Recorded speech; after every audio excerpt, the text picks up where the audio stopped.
Hello friends, hope you're well. Techman Pat here. Today we've got some cracking news. Or what is it the kids say these days? Breaking news. Yes, I've been handed some news from basically somebody who watches the channel, Ahmed Key, and thank you very much, mate, for this heads up. It's quite a bit of news for the folk over at New South Wales and the ACT. It will affect the NBN somehow. So let's have a look. I'm going to share my screen. First, the report is coming out of CEPU, which, well, let's have a look at what they do. They are 200 years old, apparently. What is the CEPU? CEPU is a union for postal, telecommunication and broadband, call center, information technology and pay TV workers across New South Wales and the ACT, which you can now imagine what this post is going to be about. A union is formed when a group of employees in a particular trade or industry come together to defend and advance their pay and working conditions collectively. So what does the CEPU have to do with NBN today? Well, a news post, I suppose, or like a press release has gone out just this evening, and it's got to do with tomorrow. So let's have a look at that quickly. We'll go through it. Australians may go without NBN repairs tomorrow as technicians fed up with shambolic NBN management, including pay cuts, dodgy work dispatch app, and pyramid subcontracting rort. This is it, my friends. This is not looking good for NBN. So it's a media alert, 7:30 a.m. Monday, May 3rd, which is tomorrow. It's 2021, so it is tomorrow. What's happening? NBN technicians meet to discuss walking off the job over the NBN chaos. Wow. Where is it going to be happening? It's Parramatta Park, entry via Pitt Street near Old Government House. So if you are involved in that, have a bit of a look. But let's have a read of what they're saying here. Technicians working on the NBN project around the country may walk off the job tomorrow over cuts in their pay rates. Again, may.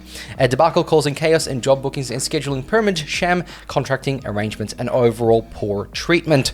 The union representing NBN workers, the CEPU, is expecting hundreds of subcontractors to attend a meeting at Parramatta Park at 7:30 a.m. tomorrow morning as they struggle to make ends meet, with their either threatening to walk off the job today or walk away from the industry together. The subcontractors will meet to discuss the best course of action to making their concerns heard. The CEPU National President and New South Wales ACT Branch Secretary Shane Murphy said, "The mismanagement of Australia's NBN network continues to be left unaddressed and workers have had enough. Subcontractors are fed up with cuts to their pay and shambolic booking systems, which is leaving subcontractors and NBN customers high and dry." Yeah, that is certainly happening. We've certainly seen it from a customer point of view. Now, subcontractors are being forced to sign new contracts with NBN Co delivery partners, which cut their pay, whilst NBN executives pay themselves $77 million in bonuses during the pandemic. It's infuriating. These NBN Co subcontractors have continually kept the country's internet service connected during the COVID-19 pandemic, turning up for work day in, day out. They deserve better from NBN Co.